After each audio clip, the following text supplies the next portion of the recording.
Bom dia, meus amores! Tudo bem? Saudades. Espero que estejam todos bem, né? Estamos aqui, então, para mais um capítulo da nossa aula de Química. Eu espero que vocês estejam gostando do conteúdo, né? Apesar de ser um conteúdo bastante voltado ainda para a biologia, vocês estão vendo que a gente está falando mais da parte que interessa a química, né? Que envolve os elementos químicos, que envolve os estados físicos, né? Os gases. Então é aí que nós vamos continuar hoje. Hoje nós vamos falar sobre o nosso líquido mais precioso, que é a água, né? Então, ó, vamos lá comigo? Vamos para a gente poder acompanhar juntos. Olha, nós paramos nessa paginazinha aqui, né? Hoje nós vamos falar sobre as doenças relacionadas ao ar. Então, eu sei que muitos de vocês, muitos de nós, né, que eu me incluo aí nesse meio, sofremos com as doenças causadas pela qualidade do ar. Aqui na nossa cidade, por exemplo, nós temos um ar muito seco, devido ao clima, às condições ambientais. Então, as pessoas que sofrem de rinite alérgica, de sinusite, elas sofrem um bocado, né, gente? Por quê? Faz frio, depois faz calor, ou faz calor demais, a gente acaba entrando no ar-condicionado gelado, e o ar é muito seco, e quem tem problemas com o nariz passa um aperto horroroso. Isso acontece também nas grandes cidades, por causa da poluição, né? Então, tem uma série de fatores que fazem o nosso sistema respiratório sofrer. Então, nós vamos falar especificamente dessas doenças agora, tá? Então, ó, o sistema respiratório humano tem mecanismos que filtram o ar.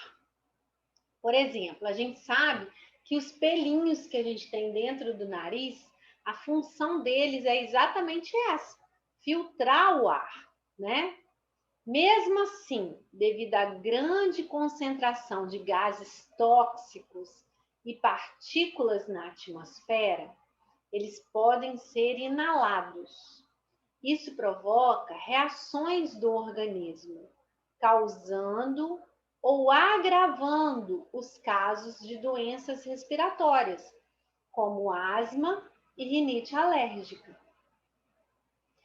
Além das doenças relacionadas à poluição do ar, existem aquelas causadas por micro-organismos, como vírus e bactérias, que podem ser transmitidas pelo ar. Quando espirramos, tossimos ou falamos, partículas de saliva são expelidas e com elas há micro-organismos que podem ser levados pelo ar e respirados por outras pessoas. Nós sabemos que várias doenças são transmitidas dessa maneira, né, gente? Isso acontece principalmente quando existem aglomerações de pessoas em lugares fechados ou pouco ventilados, que estão proibidos nesse momento, né?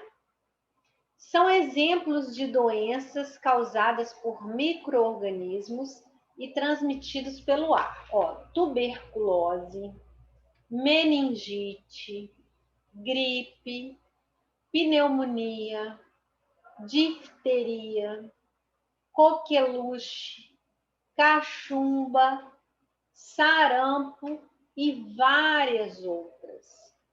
Alguns cuidados básicos são importantes para evitar as doenças transmitidas pelo ar, tais como não permanecer em ambientes fechados e sem ventilação, evitar aglomerações, lavar as mãos frequentemente, não compartilhar copos e toalhas com outras pessoas, ao tossir ou espirrar, proteger a boca e o nariz com lenços descartáveis, manter as vacinas em dia.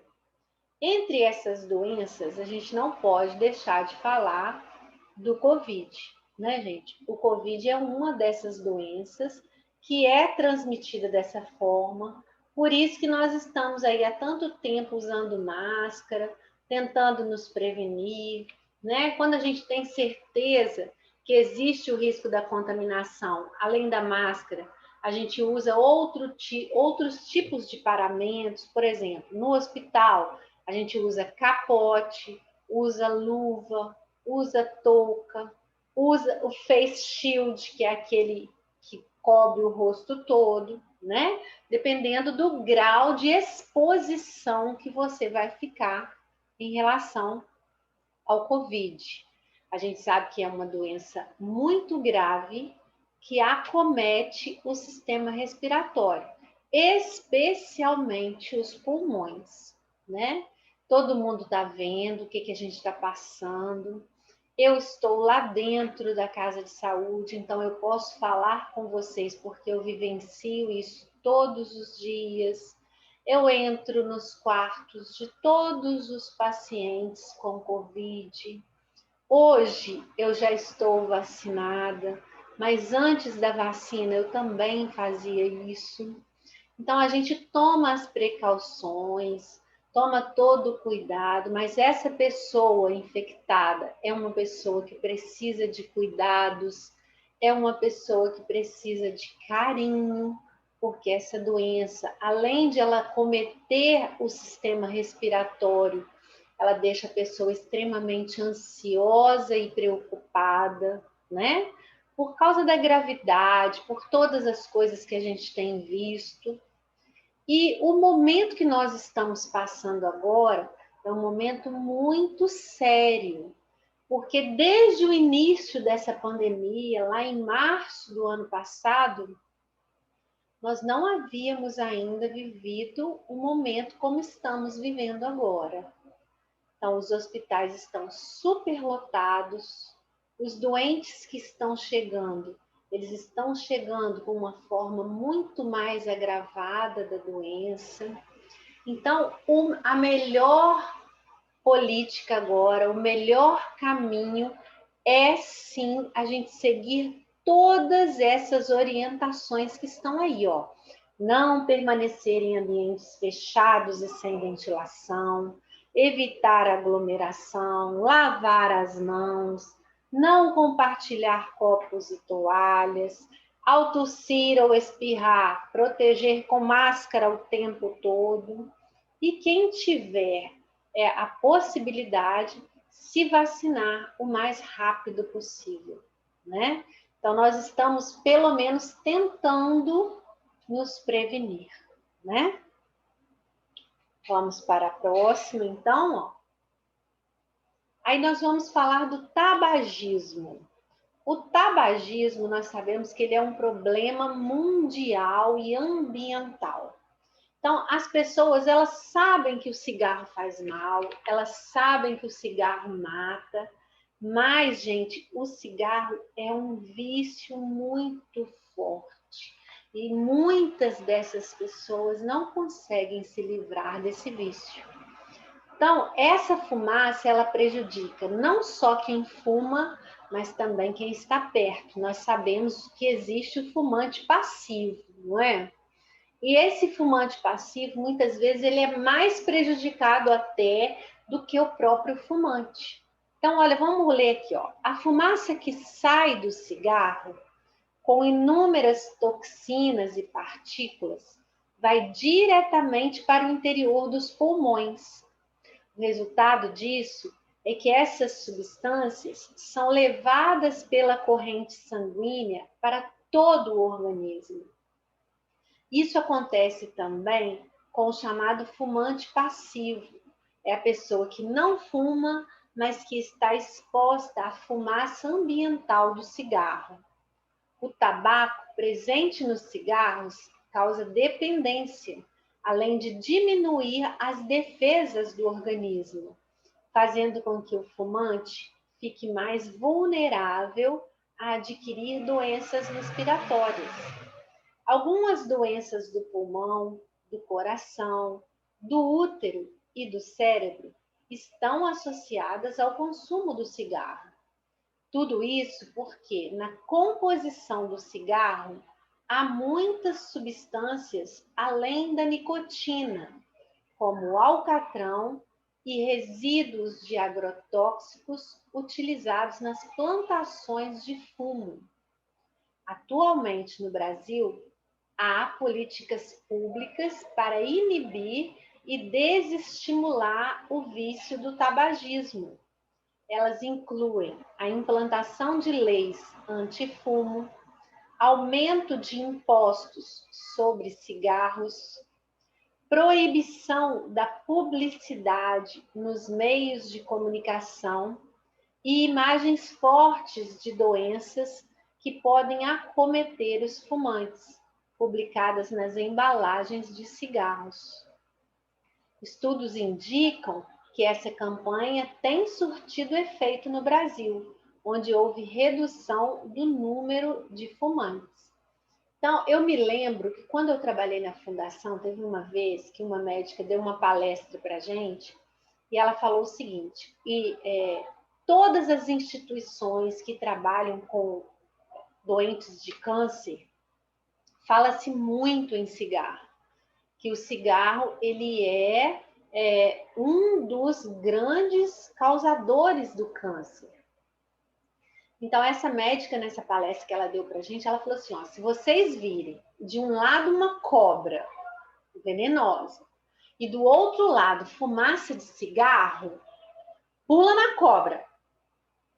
Pula na cobra porque para cobra tem remédio. Ela vai te picar, você vai tomar o remédio, vai ficar bom. Agora, a fumaça do cigarro ainda não tem cura para algumas doenças que ela provoca. Então, isso é muito sério. Se você tem em casa aí pessoas da família que são fumantes, converse com elas, promova essa interação, fala sobre todas essas doenças. A gente normalmente, gente, sem ter vício nenhum, sem ser fumante, você já está exposto, você já tem a propensão de desenvolver um monte de doenças. Quando você fuma, então, você aumenta essa probabilidade muito. Então, se você ama essas pessoas, se você quer o bem delas, conversa com elas, tenta mostrar. Hoje nós temos caminhos, tem aí adesivos que as pessoas usam. Esses adesivos, eles são para as pessoas irem desmamando dessas substâncias que fazem o vício do cigarro aos poucos. Então, a pessoa cola lá o adesivo na pele, aquele adesivo vai soltando um pouquinho dessa substância, dessa nicotina, menos que o cigarro, para a pessoa ir desmamando aos poucos. Então, tem a caixa do adesivo 1, 2 e 3. Então, na caixa que a pessoa começa o tratamento, solta uma quantidade maior, porque a pessoa está dependente ainda. Na caixa 2, o adesivo já solta uma substância, menos substância. Na caixa 3, solta menos ainda, para poder ir aos pouquinhos, a pessoa ir acostumando a ficar sem o cigarro. Então, assim, a gente precisa achar caminhos para ficar livre desse vício, porque é muito importante, gente, que a gente zele pela qualidade de vida das pessoas que estão à nossa volta, certo? Então, vamos continuar aqui, ó. Agora nós vamos falar além aí dos problemas relacionados ao ar, hoje nós vamos falar sobre a água no nosso planeta. Olha só, na fotografia ao lado, você pode ver a Terra como Yuri Gagarin, o primeiro homem a ir ao espaço em 1961, a viu. Com muitas áreas azuladas, resultado da combinação dos componentes da atmosfera e da presença de muita água que se encontra distribuída de modo irregular pela superfície do planeta. A água está presente em diversos eventos do cotidiano, como nas atividades que realizamos todos os dias e no organismo de todos os seres vivos. Por essa razão, ela é tão estudada, pesquisada e não pode ser desperdiçada. A superfície do nosso planeta é constituída de mais de 70% de água. A abundância desse líquido tão precioso na Terra causa uma falsa sensação de recurso natural inesgotável. Nós sabemos que isso é mentira, hein? A água de fácil acesso dos rios, lagos e represas representa pouquíssimo do total de água doce disponível. E é preciso considerar ainda que, para ser de boa qualidade, a água precisa estar livre de contaminação e de qualquer substância tóxica. Dessa forma, acredita-se que menos de 1% de toda a água doce do planeta está em condições de consumo. Muito pouco, né, gente? Esse pouco de água que nos resta ainda está ameaçado. Um relatório da Organização das Nações Unidas para a Educação, a Ciência e a Cultura, a Unesco, estima que as reservas de água do mundo podem diminuir 40% até 2030. E quais são os motivos para essa diminuição? Olha só, o aumento da população mundial, que triplicou nos últimos 50 anos, enquanto o consumo de água aumentou 6 vezes. Com a população, cresce a agricultura, a irrigação, a industrialização e a produção de energia elétrica, atividades às quais o uso da água está associado. Metade dos mananciais do planeta está ameaçado pela poluição e pelo assoreamento dos rios. Nos países desenvolvidos, a poluição é causada em geral por resíduos industriais e principalmente por fertilizantes e agrotóxicos usados na agricultura. 90% da água utilizada nos países em desenvolvimento é devolvida à natureza sem tratamento. A água existe, mas é pouca para atender a demanda, principalmente nos grandes centros urbanos. Apesar de parecer um recurso abundante e infinito, na realidade, a água é um recurso precioso que deve ser cuidadosamente utilizado pelo ser humano. A porcentagem da água disponível para nossas atividades vitais e para o equilíbrio ambiental é limitada e merece atenção especial de todos os segmentos da sociedade. Ok, meus amores?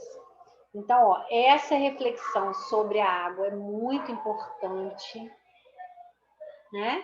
Para que a gente aprenda a usar, para que a gente aprenda a não desperdiçar, tá? Então, olha só, eu quero que vocês agora, depois dessa aula, vocês vão fazer o seguinte, ó. Aqui a gente tem o ciclo da água, que nós vamos falar sobre ele ainda. Aqui, ó, na página lá do CA que eu quero. O CA é lá no finalzinho.